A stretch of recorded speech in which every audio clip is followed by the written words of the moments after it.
आज हम लोग सेकेंड 5 प्लान पे पूरी विस्तार से डिस्कशन करेंगे और इसके पहले क्लास में आप लोगों को जो है हम आपको पंचवर्षीय योजना के बारे में डिटेल में डिस्कशन बताए थे। ये आज प्लानिंग का आपका तीसरा क्लास है। बेसिकली जैसे सेकेंड 5 प्लान से कुछ किसी भी कॉम्पिटिटिव एग्जामिनेशन देते हैं उसमें से बहुत सारे क्वेश्चंस पूछे जाते हैं, लेकिन हम लोग विस्तार से चर्चा करेंगे कि क्या प्लानिंग जो सेकेंड 5 प्लान था वो क्या देश के लिए अच्छा था, और चूँकि ये प्लान सक्सेसफुल नहीं हुआ, जो टारगेट रखी गई थी सरकार के द्वारा, मतलब जो प्लानिंग कमीशन के द्वारा। बेसिकली प्लानिंग कमीशन एक एडवाइजरी बॉडी है। एडवाइजरी बॉडी का मतलब एक सलाहकारी संस्था है और ये सलाह देती थी सरकार को, केंद्र सरकार को, और उसके हिसाब से अपना ये कार्य करती थी। तो बेसिकली जो सेकेंड 5 प्लान हमारा है, जैसे कि हम पहले भी डिस्कस किए थे, प्रोफेसर महालनोबिस मॉडल है। और जो बात करते हैं जो कि समाजवादी थे, जो हमारा प्लान था वो सोशलिस्ट पैटर्न पे था। दैट मीन्स कि समाजवादी अर्थव्यवस्था की कल्पना करता है, और ना ही कल्पना की बल्कि इसको भरपूर प्रयास किया गया कि हमारा काफ़ी सफल हो।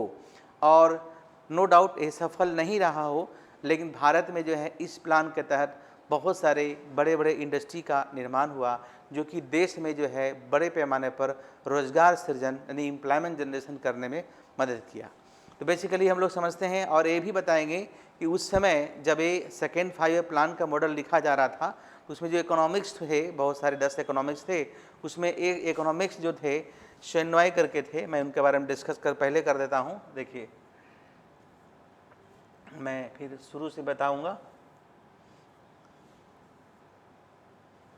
देखिए, ये आपका जो ये इनका नाम शेनॉय, ऐसे इनका जो पूरा नाम है मैं डिटेल में बता रहा हूँ।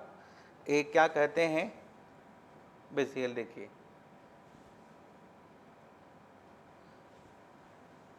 देखो, ये शेनॉय वो इकोनॉमिक्स थे जो टॉप 10 इकोनॉमिक्स को रखा गया था कि सेकेंड प्लान 5 प्लान मॉडल तैयार करने में। उसमें से एक बहुत महत्वपूर्ण इकोनॉमिक्स थे, जिसमें इन्होंने कहा था कि जिस तरह से आप सोशलिस्ट पैटर्न पे सारा चीज़ विकास करना चाहते हैं, तो हमारे यहाँ एक क्राइसिस होगा, फाइनेंशियल क्राइसिस हो सकता है, फंड की कमी हो सकती है कि सब कुछ आप चाहते हैं कि सरकार खुद करे।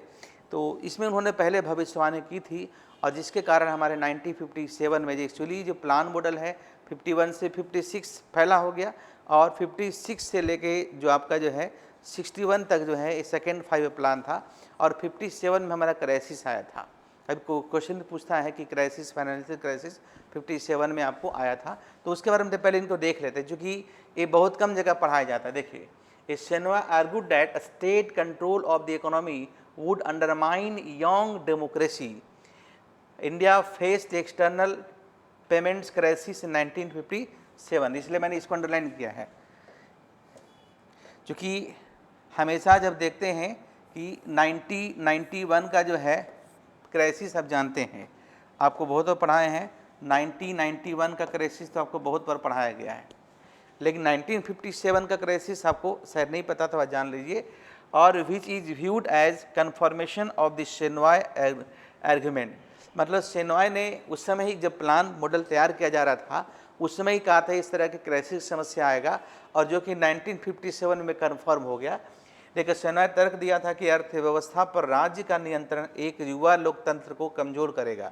मतलब जिस तरीके से प्लान मॉडल तैयार किया जा रहा था उसका इन्होंने विरोध किया था कि भाई अभी यंग डेमोक्रेसी है हमारे क्या यहाँ, और अभी उतना हमारे फंड नहीं है, सारा कुछ सरकार करेगी, जिससे हमारा प्रभावित हो सकता है। और 1957 भारत को बाहरी भुगतान संकट का सामना करना पड़ा। ये बहुत यूपीएससी का क्वेश्चन, देखिए ये जो लाइन है, आप इकोनॉमिक्स में ऑनर्स कर रहे हैं, भारत को बाहरी भुगतान संकट का सामना करना पड़ा, जिसे शेनॉय के तर्क की पुष्टि के रूप में देखा जाता है। ये हम शुरू में बता दिए क्योंकि काफ़ी इंपॉर्टेंट था। देखो, India faced external payment crisis in 1957 which is viewed as a confirmation of the Shenoy's argument. Shenoy economics, बाकी इसके बारे में डिटेल में जानना है मैं इसे पीडीएफ में दे दिया हूँ, मैं देख लीजिएगा, वैसे खुद आप पढ़ सकते हैं। देखिए, चलिए अब हम लोग शुरू से आते हैं। पहले हमारा ये जो सेकेंड 5 प्लान है इसमें क्या क्या बातें की गई थी, और अब याद हो गया होगा, ये बातें हम पहले ही बताए थे। देखिए यहाँ से आते हैं, हमारा जो सेकेंड 5 ईयर प्लान है, देखो पहला लाइन है सेकेंड 5 ईयर प्लान जो फोकस किया था development of public sector and rapid industrialisation, हम पहले ही बात किए हैं, रैपिड इंडस्ट्रियलाइजेशन की बात करती है। और प्लान जो है जो फॉलो किया है प्रोफेसर महालेनोविस मॉडल, जो कहते हैं किसी देश को आगे बढ़ाने के लिए वहाँ पे इंडस्ट्री का विकास का होना जरूरी है। और ये बहुत बात सही है, एकदम सही है। और देखिए ये हमारा जो मॉडल था, अंत में 91 में हमको मिक्स्ड इकोनॉमी मॉडल को ही अपनाना पड़ा। अंत में हमको जो है आपका जो प्राइवेटाइजेशन को प्रमोट करना ही पड़ा। और 1991 में भी हमारा फाइनेंशियल क्राइसिस है, एक्सटर्नल पेमेंट क्राइसिस हुआ था। और जो 1991 में एलपीजी पॉलिसी को लागू किया गया, जिससे बहुत सारे बाहरी इंडस्ट्री आए, प्राइवेट सेक्टर्स में इन्वेस्टमेंट बढ़ा, और जिससे हमारे यहाँ जो फॉरेन एक्सचेंज रेट बढ़ा, तब एक क्राइसिस हम बाहर निकल के आ पाए थे। तो ये ठीक था कि इंडस्ट्रियलाइजेशन हो, लेकिन इसमें उस समय भी अगर प्राइवेट सेक्टर को मौका दिया जाता तो शायद आज हमारी अर्थव्यवस्था की हालत कुछ और होती, है ना।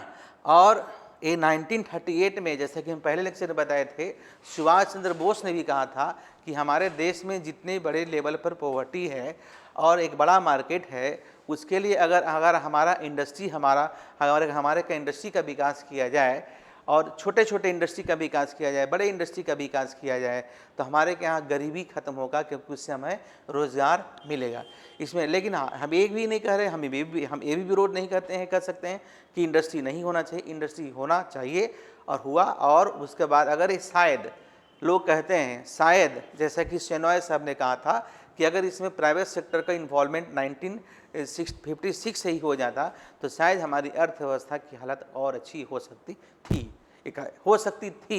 है ना। मतलब कि अर्थव्यवस्था की सिचुएशन वुड, कह सकते हैं कि मे हैव बीन स्ट्रॉन्ग, हो सकता था, एक कह नहीं सकते कि होगा ही। एनीवे आगे है ये सेकेंड में हम लोग बात करते हैं ऐसे सेकेंड 5 ईयर प्लान पीसी महालेनोविस, जिसका नाम है प्रशांत चंद्र महालेनोविस, जो कि ये आपका ISI इंडियन स्टैटिस्टिकल इंस्टीट्यूट के संस्थापक भी माने जाते हैं। The plan attempted determine the optimal allocation of investment between the productive sector in order to maximise the long term economic growth. इसमें कहा गया कि अगर हम इसमें इन्वेस्टमेंट करते हैं तो लॉन्ग टर्म में इसमें ऑप्टिमल यूटिलाइजेशन हम कर सकते हैं, जो हमारा इन्वेस्टेड अमाउंट है, लॉन्ग टर्म की बात करते हैं। डेट मीन दिस प्लानिंग, हालांकि ये जो प्लान मॉडल है हमारे भी क्लोज प्लान हम मॉडल है, हम बताएंगे आगे आपको। तीसरा है आपका it use prevalent state of the art technique of operation research and optimisation as well as novel application of artificial model developed at Indian.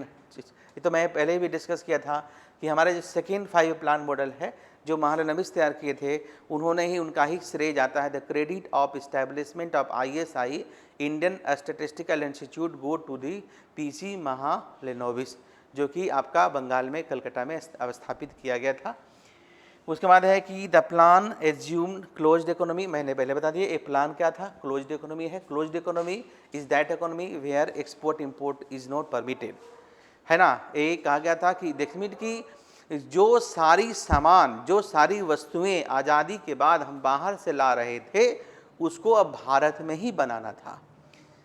Import substitution पे इन्होंने जोर दिया, क्योंकि अगर हमारे यहाँ एक बड़ा मार्केट है, इस बड़े मार्केट में वस्तुओं का डिमांड है, और वस्तुओं का डिमांड को पूर्ति अगर यहीं के द्वारा प्रोड्यूस वस्तुओं के द्वारा किया जाए, तब देश में उत्पादन बढ़ेगा, देश का GDP बढ़ेगा, और देश का GDP बढ़ेगा तो देश में रोजगार बढ़ेगा, देश में रोजगार बढ़ेगा तो देश में जो स्टैंडर्ड ऑफ लिविंग है अच्छा होगा, और देश में अगर रोजगार बढ़ेगा दैट मीन इनकम बढ़ेगा। GDP मतलब इनकम बढ़ेगा तो दैट मीन्स कंजम्पशन पैटर्न भी बढ़ेगा, मार्जिनल प्रोपेंसिटी टू कंज्यूम भी बढ़ेगा, मार्जिनल प्रोपेंसिटी टू सेव भी बढ़ेगा। ये सारे चीज़ हमारे के यहाँ बढ़ेगा, और सेविंग जब होगा तो इन्वेस्टमेंट भी हमारे के यहाँ होगा। अब चूँकि जब सामान बिकेगा इन्वेस्टमेंट होता है, और जैसे कि केन्स कहते हैं कि चूँकि मार्केट बड़ा हो और अगर इन्वेस्टमेंट प्रोडक्टिव हो, और अगर हमारा मार्जिनल इफिशियंसी ऑफ कैपिटल अच्छा हो। मार्जिनल इफिशियंसी ऑफ कैपिटल का मतलब है जो हम पैसा लगाते हैं अर्थव्यवस्था में या बाजार में, तो उसे जो रेट ऑफ रिटर्न है, rate of return on invested capital is called marginal efficiency of capital, है ना। अगर हम पैसा लगाते हैं, मार्केट से पैसा आएगा ही नहीं तो दिक्कत ना है, तो हम जब पैसा लोन लेते हैं और उसके लिए जो हम इंटरेस्ट पे करते हैं उसे हम लोग इंटरेस्ट कहते हैं, लेकिन हमें जो इन्वेस्टेड अमाउंट से रिटर्न मिलता है उसे हम लोग क्या कहते हैं, मार्जिनल इफिशियंसी ऑफ कैपिटल कहते हैं। क्लियर है? चलिए हम आगे बढ़ते हैं। ए आपको पीसी महालनोबिस है, जिसके बारे में पिछले लेक्चर्स में हम बताए थे, लेकिन यहाँ भी मैंने जस्ट उसको कट करके मैं डाल दिया ताकि जब आप नोट्स बनाए तो आसानी हो। ये जब हम सबसे पहला लेक्चर दे रहे थे उसमें भी मैंने पीसी महालनोबिस के बारे में आपको बताए थे। है ना, the politics run so deep that Prashant Chandra Mahalanobis the architect of the second 5 year plan in his book talk on planning. देखिए इसको याद रखना है थोड़ा सा, देखिए किसको, इसको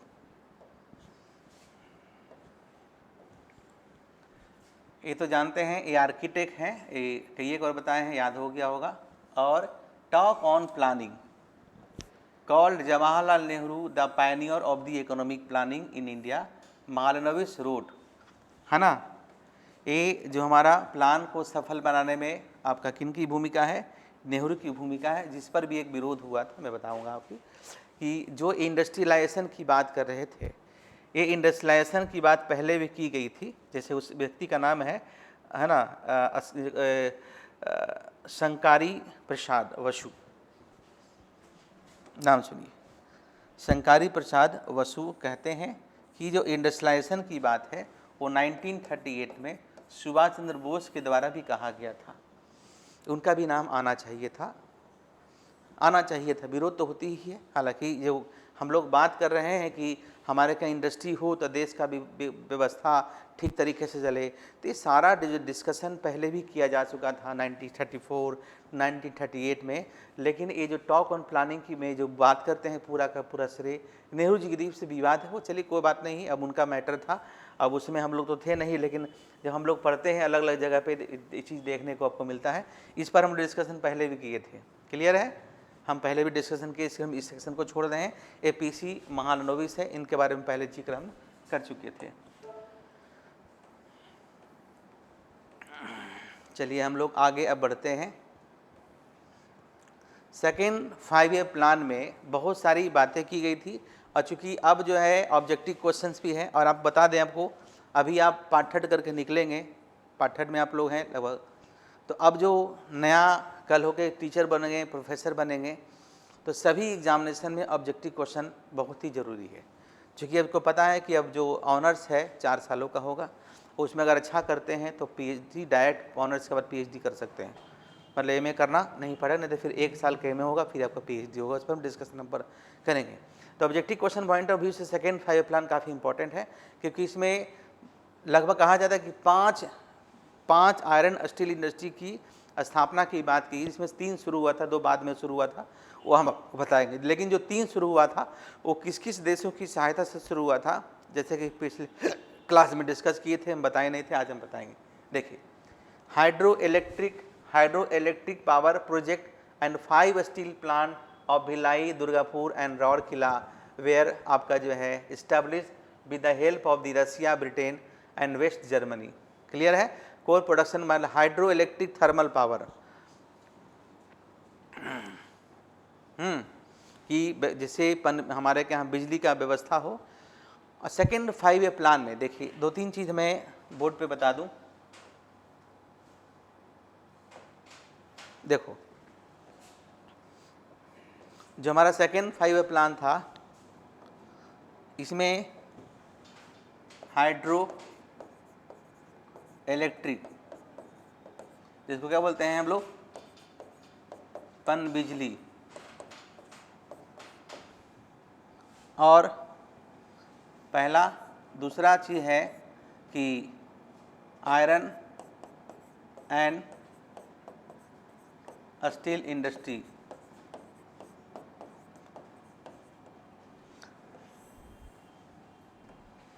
और तीसरा जो है कोल इंडस्ट्री। ये 3 प्रमुख है जिस पे काफ़ी जोर दिया गया। और इसमें जो है उस समय की तत्कालीन जो भी मॉडर्न टेक्नोलॉजी है, मॉडर्न टेक्नोलॉजी को उपयोग किया गया। ऐसे आप जानते हैं, हम कहते हैं ना कि adoption of new technology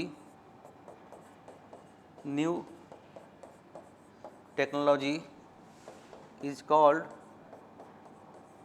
modernisation,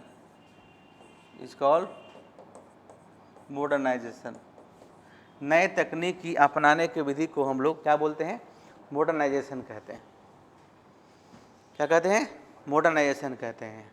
अब उस समय, जिस समय की हम बात कर रहे हैं, उस समय बड़े बड़े इंडस्ट्री की, बड़े बड़े प्लांट की व्यवस्था की गई और जो नौकरियां मिलती थी वो सरकारी नौकरी होती थी।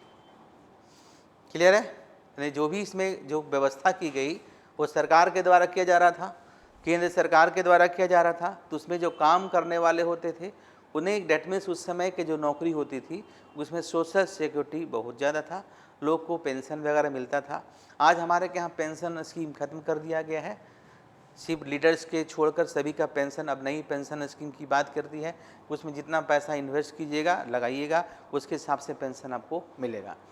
तो उस समय ये जो व्यवस्था की गई थी, लोगों के बीच में खुशी का माहौल था और बड़े बड़े लोगों को, बड़े बड़े पैमाने पर लोगों को रोज़गार मिला, अनस्किल्ड वर्कर को रोज़गार मिला। मतलब जिसके जो कुछ नहीं कर सकते थे, अंगूठा लगाने वाले होते थे, उनको रोज़गार मिला और उन्हीं के बाल बच्चा पढ़ के फिर देखिए। इससे तो पता चलता है कि उस समय जो नौकरी किए उनका जरा नेक्स्ट जनरेशन की बात करें, पता चला सभी डॉक्टर्स, इंजीनियर बन कर निकले। तो उस समय जो भी हमारी सरकार रही थी, भरपूर प्रयास था कि, हालांकि इसमें एक्सटर्नल पेमेंट क्राइसिस भी हुआ है, इसका कुछ हमारे के यहाँ इसका नेगेटिव पॉइंट्स भी है, लेकिन जो इंडस्ट्री हमारे के यहाँ स्थापित हुआ, इससे वर्ल्ड में हमारा दूसरा स्थान शायद आपका जो है आयरन एंड स्टील इंडस्ट्री का उत्पादन करने में था। और यहाँ से बना हुआ जो प्रोडक्ट इसका है पूरे दुनिया में सप्लाई होता था। और चूँकि जब हमारे यहाँ आयरन एंड स्टील इंडस्ट्री का विकास हुआ तो उससे जुड़े छोटे छोटे इंडस्ट्री का विकास होना शुरू हुआ। उस जगह पे जहाँ पे इंडस्ट्री लगा था उस एरिया का पूरा विकास हुआ और इस तरीके से इलेक्ट्रिफिकेशन हुआ उस एरिया का, लोगों का स्टैंडर्ड ऑफ लिविंग बढ़ी, विदेशों से इंजीनियर्स आते थे, उसका रहन सहन सीखते थे।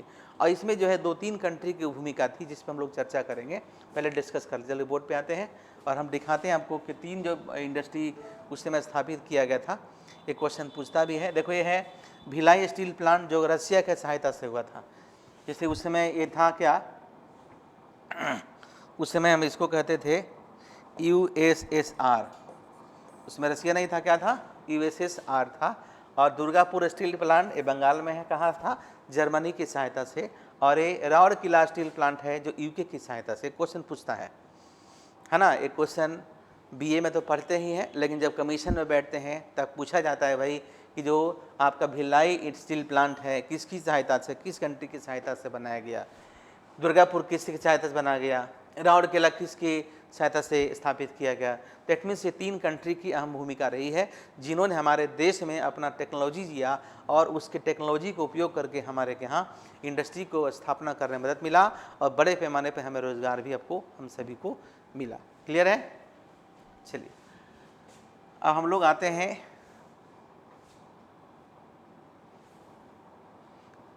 एक Tata institute of fundamental research and atomic energy commissions of India where established as a research institute. इस प्लान पीरियड में एक महत्वपूर्ण काम हुआ था। क्या हुआ था कि ये तो बता दिए थे सेनोई के बारे में। उसके बाद देखिए हमारे यहाँ in 1957 a talent research and scholarship programme was began to find a talented young student to train for the work in nuclear power, and the target growth rate was 4.5% and the actual growth rate 4.27%। मतलब ये हम बताएंगे, आगे भी बताएंगे इसका कि हमारे का जो टारगेट ग्रोथ रेट था इतना था, लेकिन एक्चुअली में हुआ, डेट मीन्स टारगेट कितना था 4.5 है, हुआ कितना 4.27% आपका हुआ। क्लियर है? तो देखिए ये 2 चीज़ हमारे यहाँ Tata institute for fundamental research जो एटॉमिक एनर्जी को प्रमोट करने के लिए स्थापित किया गया था, और तीसरा है कि the plan was criticised by the classical liberal economics PR Shenoy. Classical liberal economics, इसके बारे में भी मैंने आगे डिस्कशन किया है। Classical liberal economy, who is the founder of classical economics? Adam Smith को हम लोग फाउंडर कहते हैं क्लासिकल इकोनॉमिक्स का।